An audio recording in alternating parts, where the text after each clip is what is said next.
Cookery சேனலை பார்த்து யார் வேணாலும் சமையல் பண்ணலாம். ஆனா சுவையான சமையல் பண்றது எப்படி? நான் இதயம் நல்லெண்ணெயில சமையல் பண்றேன். ஆஹா ஓஹோன்னு பாராட்டுறாங்க. நீங்களும் இதயம் நல்லெண்ணெயில சமையல் பண்ணுங்க, பாராட்ட வாங்குங்க. தினம் தோறும் வாங்குவே இதயம் இதயம். போதும் தூய்மை இயக்கம் என்ற இந்த ஒரு அருமையான முயற்சி எடுக்கப்பட்டிருக்கிறது. ஜூன் 5ஆம் தேதி இது துவக்கப்பட்டிருக்கிறது. சாதாரணமான காலத்திலேயே கூட பல அலுவலகங்களில் சுத்தமாக வைக்கிற ஒரு நடைமுறையை தமிழ்நாட்டை பொறுத்தவரை நாம் பார்த்திருக்கிறோம். ஆனால் இருந்தாலும் கூட அது இன்னும்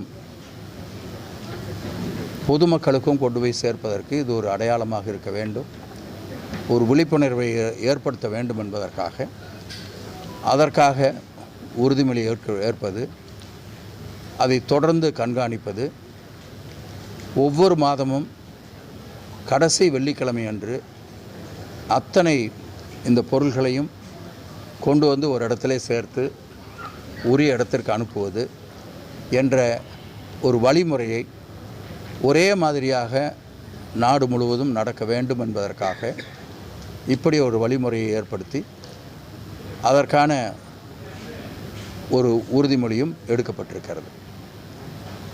எனவே இது பொதுமக்களுக்கும் குழந்தைகளுக்கு இது ஒரு வழிகாட்டுதலாக, ஒரு விழிப்புணர்வை ஏற்படுத்துவதாக இருக்கும் என்பதை தெரிவித்துக் கொள்கிறேன்.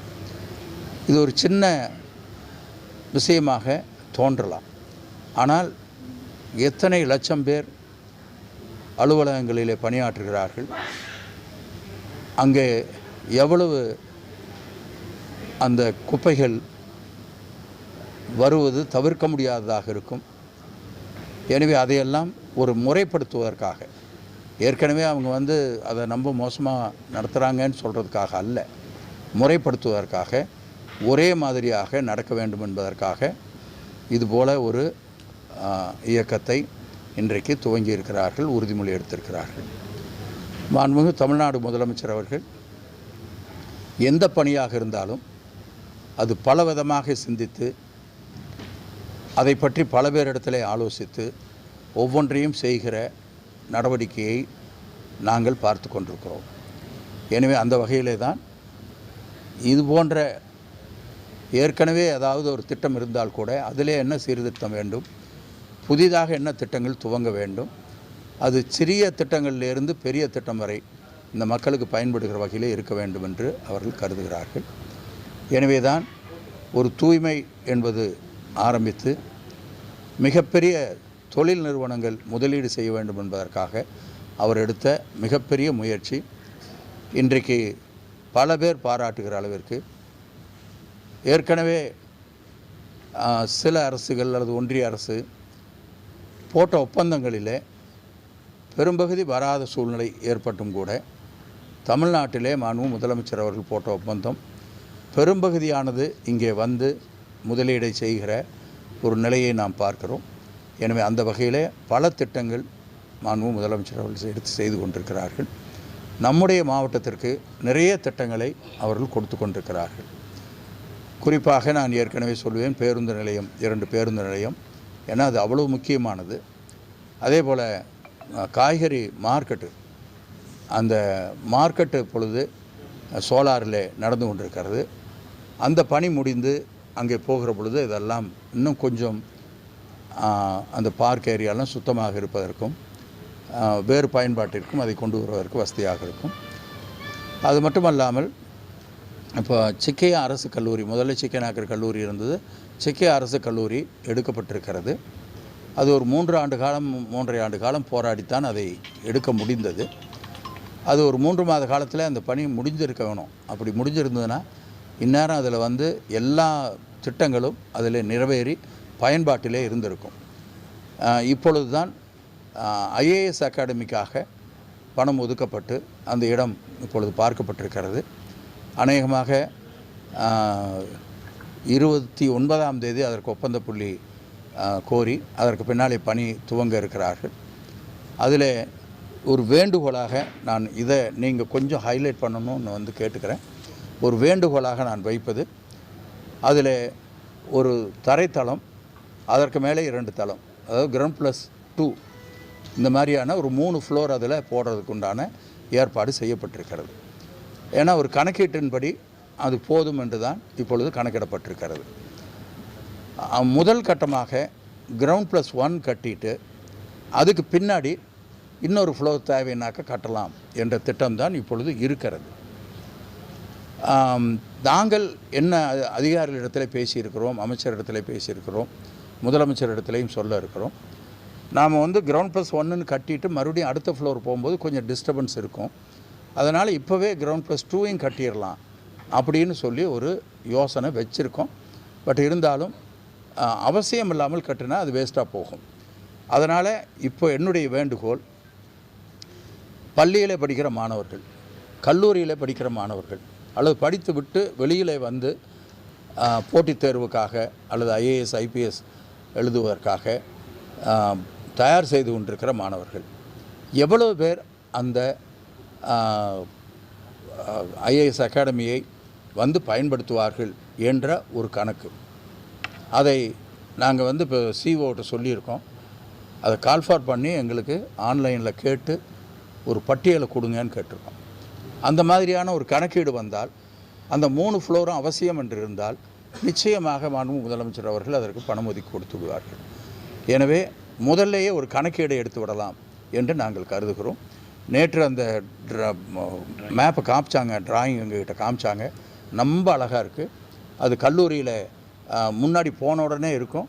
ஆனால் அதே நேரத்தில் ரோடு இருந்து கொஞ்சம் தள்ளி இருக்கும், டிஸ்டர்பன்ஸ் இல்லாமல் இருக்கும். ரோட்லேருந்து நேராக போனாக்கா அந்த இடத்துக்கு போகலாம்.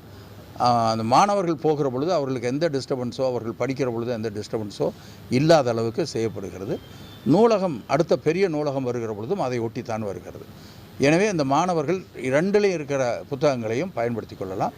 அது மிகப்பெரிய அளவில் பயன்படுகிற ஒரு திட்டமாக அது வர இருக்கிறது. எனவே மீண்டும் நான் ஒரு வேண்டுகோளாக வைக்கிறேன், மாணவர்கள் யார் இதில் வந்து படிக்க வேண்டும் என்று கருதுகிறார்களோ அவர்கள் பதிவு செய்ய வேண்டும். அதற்காக அதிகாரிகளிடத்தில் சொல்லி நாங்கள் அதற்கு தனியாக ஒரு விளம்பரம் கொடுக்கிறோம். அதில் பதிவு செய்து எண்ணிக்கை அந்த 3 ஃப்ளோருக்கும் தேவைங்கிற அளவுக்கு வந்துடுச்சுன்னா தொடர்ந்து அந்த ஃப்ளோரையும் கட்டிடலாம் அப்படிங்கிறது தான் திட்டம். எனவே அதற்கு மாணவர்கள் ஒத்துழைப்பு தர வேண்டும் என்று நாங்கள் கேட்டுக்கொள்கிறோம். பன்னீர்செல்வம் பார்க்கில் செலை வைக்கும்போது மாண்புமிகு முதலமைச்சர் அவர்கள் சொன்னார்கள், அங்கே ஒரு லைப்ரரி போடுங்கன்னு சொன்னாங்க. அங்கே லைப்ரரி போட்டோம். அங்கே பசங்க வந்து கேட்டாங்க, எங்களுக்கு ரொம்ப சூடாக இருக்குது அப்படின்னு ஏசி போட்டு கொடுத்தோம்.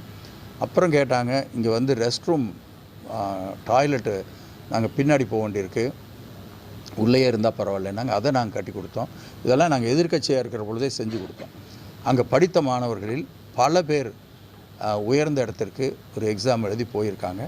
நான் ஒரு நிகழ்ச்சிக்கு போயிருந்தப்போ கூட ஒருத்தர் வந்து ஒரு புத்தகம் கொடுத்தாரு. புத்தகம் கொடுத்துட்டு அவர் சொன்னார், நான் அந்த லைப்ரரியில் தான் படித்தேன், படிச்சுட்டு எழுதி பாஸ் பண்ணி நான் அந்த வேலைக்கு வந்திருக்கேன்னு சொன்னார். எனவே அதெல்லாம் எங்களுக்கு அவ்வளோ மகிழ்ச்சியாக இருந்தது. எனவே இந்த IAS அகாடமியும் நாளைய தினம் இதில் படித்தவங்க ஒரு 10 பேர் IAS IPSன்னு வந்திருக்காங்கன்னா அதை விட எங்களுக்கு ஒரு மகிழ்ச்சியான ஒரு செய்தி இருக்க முடியாது. எத்தனையோ பேர் இந்த மாதிரி வாய்ப்பு இல்லாத நாள், வசதி படைத்தவர்கள் ஏதோ இடத்துல போய் அவங்க வந்து எங்கே சென்னையில் இருக்கலாம், வேறு எங்காவது வெளியூர் இருக்கலாம், அங்கே போய் படிச்சிடுறாங்க. ஆனால் வசதி இல்லாதவர்கள் படிப்பதற்கு இடமில்லை. எனவே அதற்கு இந்த இடம் அவர்களுக்கு பயன்படும். எனவே பதிவு செய்ய வேண்டும் என்று நான் கேட்டுக்கொள்கிறேன். அது வந்து ஒரு விளம்பரமாகவே நாங்கள் மாவட்ட அலுவலகத்திலிருந்து கொடுத்து அதற்கான ஏற்பாட்டை செய்கிறோம் என்பதை நான் தெரிவித்துக் கொள்கிறேன். சார், பெருந்துறை சிப்காட்டில் அடிக்கல் நாட்டி 3 மாதம் ஆச்சு, புதிய RO பிளான்ட் இது வரைக்கும் பணிகள் வந்து தொடங்கலை அப்படின்னு சொல்லி கிராம மக்கள் தொடர்ச்சியாக குற்றச்சாட்டு. இல்லை, அது குற்றச்சாட்டு அல்ல, அவங்களுடைய வேண்டுகோள் சீக்கிரம் தொடங்கணுன்ட்டு. அதில் வந்து நிறைய டீட்டெயில்ஸ் இருக்குது. என்னென்னா, இது வந்து ஒரு 20-25 வருஷமாக தேங்கி போன பிரச்சனை ஒன்று. ரெண்டாவது, ட்ரீட்மெண்ட் பிளான்ட்டை பொறுத்தவரையிலும் அங்கே இருக்கிற ஒரு 9 டெக்ஸ்டைல் யூனிட் இருக்குது. அதுக்கு உண்டான ட்ரீட்மெண்ட் பிளான்ட்டு தான் காமன் ட்ரீட்மெண்ட் பிளான்ட்டாக போட்டிருக்காங்க. அதுக்கு அது போதும். அதை வந்து ஒழுங்காக மெயின்டைன் பண்ணால் போதும், அதுக்கு அது போதும். லெதர் இண்டஸ்ட்ரீஸ் இருந்தது. அது வந்து சரியாக செய்ய முடியாதனால இந்த லெதர் இண்டஸ்ட்ரீஸ் பூரா க்ளோஸ் பண்ணிட்டாங்க. அதெல்லாம் முதல்ல முடிஞ்சிருச்சு. இப்போ அதனால் அதில் பிரச்சனை இல்லை. மற்ற ஒவ்வொரு இண்டஸ்ட்ரியும் தனித்தனியாக ட்ரீட்மெண்ட் பிளான் போட்டிருக்காங்க. அந்த ட்ரீட்மெண்ட் பிளான் ஒழுங்காக இருக்காங்கிறத செக் பண்ண வேண்டியது அரசனுடைய கடமை. அதிலிருந்து தண்ணி வெளியேறவே கூடாது. நாங்கள் வந்து போய் பார்த்துட்டு என்ன பண்ணோம்னாக்கா அந்த இண்டஸ்ட்ரியிலிருந்து அவங்களுடைய ட்ரீட்மெண்ட் பிளான்ட்டுக்கு வர்ற லைனில் எந்த இடத்துலையும் வால்வு இருக்கக்கூடாது, ஓப்பன் பண்ணக்கூடாது. அங்கேருந்து தண்ணி வந்ததுன்னா நேராக வந்து இதில் தான் விழணும். அதில் வந்து ட்ரீட் பண்ணி தான் அது வந்து அவங்க தண்ணியை ரீயூஸ் பண்ணணும். அந்த மாதிரி தான் வந்து நாம் பேசியிருக்கோம். அதனால் அந்த தண்ணீர் வெளியில் வரலன்னா நிச்சயமாக வந்து அங்கே பொல்யூஷனே இருக்காது. ஆனால் புதிதாக ஒரு ட்ரீட்மெண்ட் பிளான்ட் எதுக்காக நாங்கள் போடுகிறோம்? இந்த ட்ரீட்மெண்ட் பிளான்ட்டு அங்கே ஏற்கனவே இருக்கிற நிலத்தடி நீர் பாதிக்கப்பட்டு விட்டது. 20 ஆண்டு காலமாக பாதிக்கப்பட்டு விட்டது. இது அங்கே பாதித்து அங்கே இருக்கிற நல்லான் ஓடை அதில் வர்ற தண்ணியும் பாதிக்கப்பட்டு கீழே போய் அதற்கு கீழே இருக்கிற விவசாய பூமிகள், அது கீழே இருக்கிற குளம், குட்டை, கிணறுகள் அத்தனையும் பாதிக்கப்பட்டு விட்டது. அதனால் அந்த நிலத்தடி நீரை எடுத்து சுத்தம் செய்வதற்காக மட்டுமே ஏறத்தாழ 40 கோடி ரூபாய் மாண்பு முதலமைச்சர் அவர்கள் ஒதுக்கி துணை முதலமைச்சரை நேரடியாக வந்து அந்த இடத்தை பார்த்து அதற்கான அந்த உத்தரவை கொடுத்தார்கள். அதற்கு பின்னாலே இன்னும் கொஞ்சம் கூடுதலாக பணம் வேணும்னு அதையும் ஒதுக்கியிருக்காங்க. இப்போது அந்த ட்ரீட்மெண்ட் பிளான்ட்டை ஆரம்பிக்கிறதுல டெக்னிக்கலாக பல விஷயங்கள் பேச வேண்டியிருக்கு. அது வந்து சாதாரணமாக இல்லை, பல விஷயங்கள். நாளைக்கு வந்து ஒரு 2 வருஷத்தில் அந்த நிலத்தடி நீரை சுத்தம் பண்ணிட்டா, எந்த இண்டஸ்ட்ரியிலிருந்தும் தண்ணி வெளியில் வராமல் பார்த்துக்கிட்டா, நல்லான் ஓடையில் வேறு எந்த தண்ணியும் விடாமல் பார்த்துக்கிட்டா, மழைநீர் மட்டும் வருகிற சூழ்நிலையை உருவாக்கி விட்டால், அதாவது அந்த வந்து மற்ற இடத்தை போலவே அது மிக சுத்தமான இடமாக உருவாக்கிவிட முடியும் என்ற நம்பிக்கையிலே தான் இந்த திட்டத்தை நாங்கள் செய்திருக்கிறோம். இதை நாங்கள் அவசரப்படுத்தினா அவங்க வந்து டெக்னிக்கலாக ஏதாச்சும் ஃபெயிலியர் ஆகிட்டால் என்ன பண்ணுறதுங்கிறதுக்காக அவங்களோட ஒவ்வொரு தரம் பேசும்போது ஒரு சின்னதாக சொல்கிறாங்க. அவங்களுக்கு டவுட் வரும்பொழுது வேறு சில கம்பெனிஸோடு பேசுகிறாங்க, கன்சல்டண்ட்டோட கன்சல்ட் பண்ணுறாங்க. இதெல்லாம் கன்சல்ட் பண்ணிட்டு அது வந்து விரைவாக வேலை ஆரம்பிக்கிறதுக்கான நிலை இருக்கிறது. அந்த வேலை ஆரம்பிச்சிட்டாங்கன்னா சீக்கிரமாக முடிஞ்சிடும். இன்னொன்று கூட நான் சொல்கிறேன், பொதுமக்கள் அங்கே வர்ற தண்ணி டிடிஎஸ் வந்து ஒழுங்காக இருக்கா இல்லை நம்ம அப்நார்மலாக இருக்கா அப்படிங்கிறத செக் பண்ணி தெரிஞ்சுக்கிறதுக்காக 2 இடத்துல மீட்ரு போட்டு கொடுத்துருக்கோம். ஒரு இடத்துல தான் போடுறதுக்கு உண்டான ஏற்பாடு நடந்தது. அப்புறம் பொதுமக்கள் வந்து கேட்ட பொழுது அந்த இடத்துல இருக்கட்டும், இன்னொரு இடத்துல வேணும், கண்டிப்பாக வேணும்னு கேட்டாங்க. அதுக்கு துறையினுடைய சார்பாக அதுக்கு இப்போ சேங்ஷன் பண்ணி வரதுக்கு லேட் ஆகுன்ட்டு நாங்கள் வந்து எங்கள் ஏற்பாட்டில் அந்த இடத்துல ஒரு மீட்டரை நாங்கள் போட்டு கொடுத்துருக்கோம். இப்போ அதெல்லாம் ஒர்க் பண்ணிகிட்ருக்கு. அதனால் ஷிப்காட்டை பொறுத்தவரையிலும் நாங்கள் உத்தரவாதமாக தர்றோம். அங்கே இருக்கிற பிரச்சனைகளை முற்றுப்புள்ளி வைக்காமல் நாங்கள் இந்த அரசு விடாது என்பதை நான் தெரிவித்தேன். கழிவு சேகரிப்பு கழிவு அத்தாரிட்டி ஆஃப் இந்தியா ஒரு ஸ்டடி பண்ணி சேட்டலைட் பண்ணாங்க. அந்த ரிப்போர்ட் என்ன ஆச்சு? அந்த ரிப்போர்ட்டின் அடிப்படையில் நீங்கள் இந்த கரெக்ஷன் ஆக்டிவிட்டீஸ் எல்லாமே செய்யலாங்க. அந்த ரிப்போர்ட் அப்படியே கிடப்பில் தான் இருக்குது. இல்லை, அந்த ரிப்போர்ட் வேறு, இது வேறு. இது வந்து ட்ரீட்மெண்ட் வந்து இது பாயிண்ட் அவுட் பண்ணியிருக்காங்க என்னென்ன மிஸ்டேக்ஸ் அங்கே இருக்குது. இல்லை, மிஸ்டேக்ஸ் இருக்குது. அந்த மிஸ்டேக்கெல்லாம் வந்து அதை வந்து சரி பண்ணுறாங்க. ட்ரீட்மெண்ட் பிளான்ட்டுக்கு உண்டானது எப்படி வரணும், என்ன அந்த யூனிட் அது முதல்ல இருக்குது. இந்த ட்ரீட்மெண்ட் பிளான்ட் எப்படி இருக்கணும் என்னங்கிறதுக்கு உண்டான எந்த விதமான இதுவும் யாரும் முதல்ல கொடுக்கல. இப்போ தான் நம்ம தான் எடுக்கிறோம். நம்ம அதை போட போகிறவங்க தான் அதை பற்றி அந்த டிபார்ட்மெண்ட்டு தான் அந்த ரிப்போர்ட்டை எடுக்கிறாங்க. அது டெக்னிக்கலாக எப்படி இருக்கணும் என்னன்ட்டு கொடுக்குறாங்க. அதனால் வந்து இப்போ நம்ம வந்து ஒரு 2 மாதம் முன்னாடி பண்ணிடணுங்கிறதுக்காக அவசரப்பட்டு அது அதனுடைய பயன்பாடு சரியில்லாமல் போயிடக்கூடாது. சட்டமன்றத்திலேயே முதலமைச்சர் 50 கோடி ரூபாய் ஒதுக்கின அந்த 200 யூனிட் அப்படியே சும்மா கிடக்குது. 200 பிளான்ட்ஸ் அங்கே அதை வந்து ரினோவேஷன் பண்ணுறதுக்கு அது அப்படியே சொல்லி 2 வருஷம் ஆகுது. இல்லை, இது நீங்கள் வந்து உள்ள சிப்காட் இல்லை சிப்காட் இல்லை ஆதிராவிட அப்புறம் லெதர் யூனிட்ஸ்க்கான இல்லை லெதர் யூனிட்ஸ் வந்து அது பண்ணதை வேறு பர்பஸ்க்கு நாங்கள் பயன்படுத்துறதுக்கு அனுமதி கேட்டிருக்காங்க. அதுக்கு வந்து சிப்காட் இன்னும் அனுமதி தராமல் இருக்குதுன்னு ஒரு இஷ்யூ அவங்க கிரியேட் பண்ணியிருக்காங்க. இல்லை, அது வந்து வேறு அனுமதின்னு கேட்டுட்டு மறுபடியும் அதே நடந்தது. அதில் சில தவறுகள் நடந்தது, அதனால் அதை நிறுத்தி வச்சுருக்கு. அது அப்புறம் பேசலாம். இது வந்து இப்போ சொன்னீங்களா ஆதிராவிட இது பொறுத்தவரையிலும் அதில் கட்டுனது அதுக்கு பின்னாடி யாருமே யூஸ் பண்ணல, ஒருத்தருமே யூஸ் பண்ணல. ஏன் யூஸ் பண்ணல? முன்னாடி வரல. சில கோடிகள் ஒதுக்கி வெளியே காம்பவுண்ட் சுவர் ஒர்க் மட்டும் நடந்துட்டு மற்ற இல்லை, நான் அது கேட்குறது என்னென்னா அவ்வளோ கட்டுச்சு இல்லை, அது ஏன் பயன்பாட்டுக்கு வரல? அன்றைக்கே வந்து யாரையாச்சும் வந்து மோட்டிவேட் பண்ணி நீங்கள் போய் இதை ஆரம்பிங்க, நாங்கள் லோன் வாங்கி கொடுக்குறோன்னு சொல்லி மோட்டிவேட் பண்ணணும்ல. ஒரு சமுதாயத்துக்காக, அந்த சமுதாயம் கீழ் லெவலில் இருக்குது, அதை மேலே கொண்டு வரணுங்கிறதுக்காக தானே செய்யப்பட்டது. அதை வந்து பயன்படுத்தலை. திருப்பூர்லேயும் அப்படியே தான் இருக்குது. அந்த முதலி பார்க்குமா இது ஒரு இடத்துல கட்டினது அழியில் தான் இருக்குது. அதை வந்து இப்போ வந்து நாங்கள் அதை எப்படி பயன்படுத்தலான்னு யோசிச்சுட்ருக்கோம். ஏன்னா இந்த கொரோனா டைமில் அதை யூஸ் பண்ண முடியுமாங்கிறத நாங்கள் போய் பார்த்தோம். ஆனால் அது வந்து நம்ம தள்ளி இருந்தது. அதை கம்பைனாக யூஸ் பண்ணுறது கஷ்டம்னு சொல்லிட்டு விட்டாச்சு. அதனால் வேறு மாதிரி ஏதாச்சும் யூஸ் பண்ணுறதுக்கு நம்ம வந்து நடவடிக்கை எடுக்கணும். அந்த கழிவு சேகரிப்பு இயக்கத்தோட முன்னோடியாக தான் காலி பாட்டில் வந்து மது பாட்டில் வாங்கணும்னு நீங்கள் அறிவிச்சிங்க. இப்போ வந்து அதனோட பணியாளர்கள் கடுமையாக எதிர்ப்பு தெரிவிக்கிறாங்க. அதிகாரிகளை கூப்பிட்டு பேசுவதற்கு அது சமரசம் ஆகலை. இப்போ அந்த திட்டத்தை வேறு வழியில் ஏதாவது செயல்படுத்தப்படுமா? இல்லை, அந்த திட்டம் வந்து செய்தே ஆகணும்.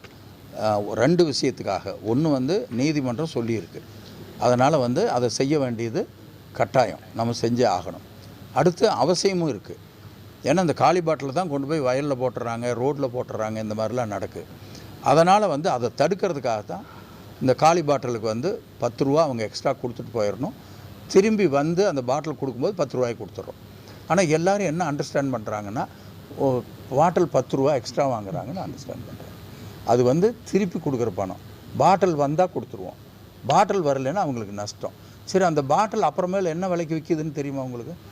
50 காசு 60 காசுக்கு விற்கிது. அது வந்து ஒரு டெபாசிட் தொகை. இந்த பாட்டிலை திருப்பி கொடுப்பதற்கான டெபாசிட்டு. இதெல்லாம் தயவு செய்து புரிஞ்சுக்கணும். இது வந்து உங்கள் காலில் குத்தக்கூடாதுங்கிறதுக்காக நாங்கள் பண்ணுற கஷ்டம். நீங்களே அதை வந்து தப்பாக பேசுகிறீங்க. நாங்கள் அன்றைக்கி ஒரு நிகழ்ச்சிக்கு போகிறோம், பார்த்ததுனாக்கா சுத்தமாக பண்ணி வச்சுருக்காங்க. ஆனால் ஒரு இடத்துல வந்து பாட்டிலாக கிடக்குது, உடஞ்சி கிடக்குது. அதில் இந்த மாதிரி இருக்கிறத நம்ம தவிர்க்கணுங்கிறதுக்காக இப்போ ஊட்டியில் வந்து நீலகிரி டிஸ்ட்ரிக்டில் முதல்ல கோர்ட் ஆர்டர் போட்டது. இப்போ அங்கே சுத்தமாக இருக்குது, பெரிய பிரச்சனைகள் இல்லை. அது மாதிரி வந்து இதை இம்ப்ளிமெண்ட் பண்ணணும். உண்மையிலேயே வந்து அங்கே இருக்கிற பணியாளர்களுக்கு பிரச்சனை இருக்கிறது, நான் இல்லைன்னு சொல்லலை. காரணம், ஏற்கனவே இருக்கிற கடைகள் சின்ன சின்ன கடையாக இருக்குது. அந்த கடையில் இதை வந்து ஸ்டாக் பண்ணி வைக்கிறதுக்கு போதிய இடம் இல்லைங்கிறது உண்மை. அவங்க அந்த சிரமமெல்லாம் எங்களுக்கு இருக்குதுன்னு சொல்கிறாங்க. இப்போ நாங்கள் என்ன பண்ணியிருக்கிறோம், டெய்லி வண்டி போய் கலெக்ட் பண்ணிக்கணும்னு சொல்லி ஒரு ஏற்பாட்டை பண்ணியிருக்கோம். டெய்லி ஈவினிங் வந்து வண்டி போய் கலெக்ட் பண்ணிடுறோம். அந்த மாதிரி பண்ணியிருக்கோம். அதனால் அவங்களுக்கு இருக்கிற சிக்கல் எங்கெங்கே என்னென்ன சிக்கல் இருக்கோ, சில இடத்துல ஆள் பற்றாக்குறை இருக்கலாம், அதெல்லாம் ஒழுங்கு பண்ணுறதுக்காக நடவடிக்கை எடுத்துகிட்டு இருக்கோம். அவங்களோட தொடர்ந்து பேசிகிட்டே இருக்காங்க அதிகாரிகள். ஏற்கனவே அமல்படுத்தப்பட்ட இல்லை இது கட்டாயப்படுத்துறதுன்னு இல்லை, செய்ய வேண்டிய கடமை. எனக்கும் அந்த பொறுப்பு இருக்குது, அவங்களுக்கும் அந்த பொறுப்பு இருக்குது. நாங்கள் 2 பேரும் இணைஞ்சு செஞ்சால் தான் அங்கே இருக்கிற கடைசி பணியாளரும் அதில் இருக்கிற மந்திரியும் ஒரே மாதிரி இணைந்து அதை செயல்படுத்த வேண்டும்னு செஞ்சால் தான் அது வெற்றிகரமாக வரும். அவங்க கண்டிப்பாக செய்வாங்க. அவர்களுக்கு இருக்கிற சில பிரச்சனைகளை வெளிப்படுத்துறதுக்காக அந்த மாதிரி கருத்துக்களை சொல்கிறாங்க.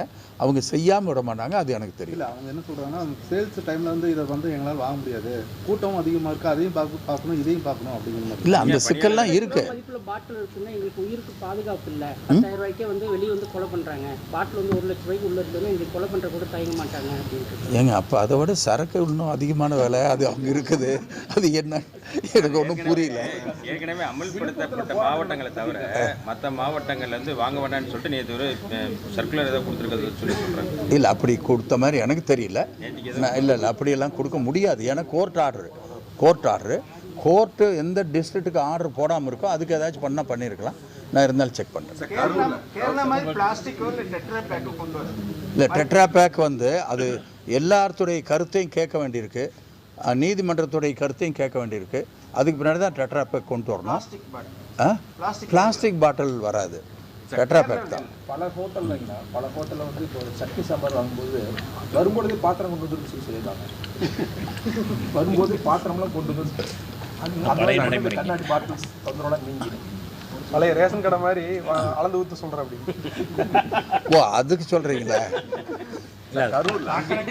கரூரில் நடைபெற்ற 30 திட்டத்துக்கு பரவாயில்லை வந்து விமர்சிச்சிருக்காங்க. பதற்றத்தின் காரணமாக திமுக நடத்தியிருக்கு இருக்காங்க. தமிழிசை பதற்றத்தின் காரணமாக தான் இந்த 30 விழா நடந்திருக்கு. ஏங்க, ஒவ்வொரு வருஷமும் 30 விழா நடக்குது. அவங்க இப்போ தான் தூங்கி எழுந்திரிச்சிருக்காங்களா? நம்ம எங்கள் சிஸ்டருங்க இவங்க வந்து ஏங்க அந்த மாதிரி பேசுகிறாங்க? வருஷம் 30 விழா நடக்குது. ஒவ்வொரு வருஷமும் அதை சிறப்பாக நடத்துறதுக்கான முயற்சி நடக்குது. ஒரு ஆண்டை விட இன்னொரு ஆண்டு சிறப்பாக நடக்கும். இப்போ ஒரு மாநாடு நடக்குதுனாக்க ஒரு மாநாட்டில் 1 லட்சம் பேர் கலந்துக்கிட்டாங்கனாக்க மறுபடியும் 2 வருஷம் கழித்து இன்னொரு மாநாடு போட்டால் அதில் 2 லட்சம் பேர் இருக்கும். இப்படியே உயர்ந்துக்கிட்டு போகும். அதே மாதிரி தான் முப்பெரும் விழா போன வருஷத்தை விட இந்த வருஷம் மிகப்பெரிய அளவில் நடந்திருக்கு. இது பதற்றத்தினாலதான் நடக்கலை. முப்பெரும் விழா வருதுங்க, அது வந்து ஆட்டோமேட்டிக்காக வர்றது இல்லை. அந்த விஷயத்தை எதுவும் முன்வைக்கிறாங்கன்னா சமூக நீதிக்கு விரோத ஆட்சி திமுக, ஆணவ கொலைகள்லாம் தொடர்ந்து திமுக ஆட்சியில் தான் நடைபெற்று இருக்கு அதிக அளவில் அப்படின்ற மாதிரி ஒரு குற்றச்சாட்டு முன்வைக்கிறாங்க. அதாவது அவங்க சொல்கிறது தப்பு. நாங்கள் வந்து அதுக்கு விரோதமானவர்கள் அல்ல, அதற்கு ஆதரவாக அந்த மக்கள் ஒரு சமமாக இருக்க வேண்டும் என்பதில் தமிழ்நாடு முதலமைச்சர் எவ்வளோ அக்கறை எடுக்கிறார் என்பது உங்களுக்கு தெரியும். அவங்க வேறு நேரத்தில் வேறு மாதிரியும் சொல்கிறாங்க. இந்த கொலைகள் நடக்குது, அதில் வந்து தீவிரமான நடவடிக்கை எடுக்கிறதுனால தான் இப்போ சில வழக்குகள்லாம் கூட பதிவு பண்ணாமையே விட்டுறாங்க முதல்ல. இப்போ பதிவு பண்ணுறதுனால வழக்குகளுடைய எண்ணிக்கை அதிகமாகிறதே. அப்போ வந்து குறைச்சலாக இருந்ததுன்னு இல்லை, விட்டுட்டாங்க. இப்போ விடாமல் பிடிக்கிறாங்க. டாஸ்மாக்லேயே என்ன ஒரு கூடுதலாக யாராச்சும் பணம் வாங்கிட்டாங்கன்னா உடனே நடவடிக்கை எடுக்கிறது யார்? எங்கள் போலீஸ் நடவடிக்கை எடுக்கிறது, எங்கள் டிபார்ட்மெண்ட் நடவடிக்கை எடுக்கிறது. அப்போ தமிழ்நாடு அரசு தான் நடவடிக்கை எடுக்குது. அண்ணாமலை சொல்ற 263 அறிவிப்புகளை கைவிட்டுட்டீங்கன்னு சொல்றாரு. கைவிடலைங்க, இன்னொரு 5-6 மாதம் இருக்குங்க, அதுக்குள்ளே முடிச்சிருவோங்க. அப்புறம் அதில் வராத பல திட்டங்கள் வந்திருக்கு, அதை பற்றி ஏங்க சொல்ல மாட்டேங்கிறாங்க? டேக்ஸ் வந்து அங்கே மெட்ராஸ் கார்பரேஷன் கலெக்ட் பண்ணுறது இல்லை, ஆனால் இங்கே இருக்க மற்ற கார்பரேஷன் எல்லாத்தையும் கலெக்ட் பண்ணுறாங்க. இங்கே இருக்க கவுன்சிலர்ஸ் தீர்மானம் நிறைவேற்றி அனுப்பிச்சாங்க, ஒரு ரெஸ்பான்ஸ் இல்லை. அது கொஞ்சம் யோசிக்க வேண்டிய விஷயம், அதை பற்றி பேசுகிறோம். இங்கே வெண்டிப்பாளையத்தில் இருக்க கார்பேஜ் மைனிங் ஒன்றுமே செய்யலை, அப்படியே தான் கிடக்குது. இல்லை, அது வேற ஒரு திட்டம் அதுக்காக இப்போ வந்திருக்கு புதுசாக, அது பின்னாடி சொல்கிறோம். அது 80 அடி சாலையில் அந்த பாலம் ஒர்க் முடிஞ்சிச்சு, ஆனால் நீங்கள் வேணும்னுக்கே அதை திறக்க மாட்டேங்கிறீங்க. இல்லை, எங்களுக்கு அது வேணும்னு திறக்காமல் இருக்கிறதுக்கு என்ன காரணம் சொல்கிறாங்க? அந்த பக்கம் ஒரு இடம் இருக்குது, அந்த இடத்த எடுத்துனா தான் அந்த இதுக்கு போய் சேரும். அது அந்த தெருவுலாம் வண்டி போச்சுனாக்க பெரிய டிராஃபிக் ஆகுங்க, அதையும் ஒழுங்கு பண்ணிட்டு பண்ணலான்ட்டு இருக்கிறோம். அப்புறம் வந்து தமிழிசை சொல்கிறாங்க மோதியின் முகத்துக்காக தான் இன்வெஸ்ட்மெண்ட் அதிகம் வந்தது, முதலமைச்சருக்காக வரலன்னு சொல்கிறாங்க, வெளிநாட்டு மூலதனங்கள். அப்போ அவர் தலைவர் போகிறதுக்கு முன்னாடியே வந்திருக்கணும். இல்லை, சிஎம் வந்து இல்லை, சிஎம் போய் இந்த கேம்ப் போய் அவர் வந்து அமெரிக்கா போய் அங்கே இதெல்லாம் ஜெர்மன்லாம் போய் இதை பண்ணார்ல, இது பண்ணுறதுக்கு முன்னாடியே வந்திருக்கணும்ல. அவங்க முகத்துக்காக வந்திருக்கணும்ல. அவங்க முகத்துக்காக வந்திருந்ததுனாக்கா நாங்கள் சந்தோஷப்பட்டு சரின்னு சொல்ல போகிறோங்க. ஏங்க இப்படி சொல்லிட்டு இருக்காங்க? ஒத்துக்கிட்டாங்களங்க அவங்க.